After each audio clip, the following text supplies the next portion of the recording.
पुलवामामध्ये जो आत्मघाती हल्ला झाला तो केला होता तो आदिल अहमद दार यानं। हा आदिल अहमद दार आहे तरी कोण? जैश ए मोहम्मदचा हा अतिरेकी आहे आणि त्याच्याविषयीची माहिती आपण इथे पाहूयात। तर 18 सप्टेंबर 2016 ला उरीमध्ये जवानांच्या कॅम्पवर हल्ला झाला होता आणि यामध्ये 18 जवान शहीद झाले होते। 29 नोव्हेंबरला 2016 ला जम्मू काश्मीरच्या नगरोटामध्ये आर्मी कॅम्पवर हल्ला झाला होता। यामध्ये 7 जवान शहीद झाले होते।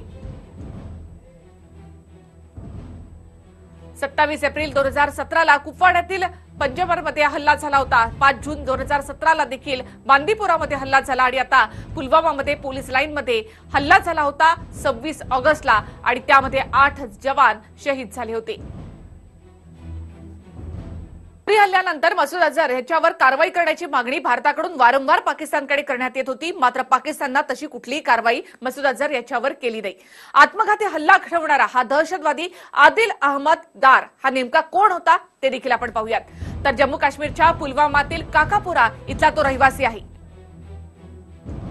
2018 मध्ये तो जैश ए मोहम्मद या दहशतवादी संघटनेमध्ये सामील झाला। मे 2018 मध्ये एका ऑपरेशनमध्ये जवानांनी त्याला अटक करण्याचा प्रयत्न करण्यात आला, त्यावेळेला तो पळून जाण्यात यशस्वी झाला होता आणि हाच तो आदिल आहे ज्यानं आज 42 जवानांचा बळी घेतलेला आहे।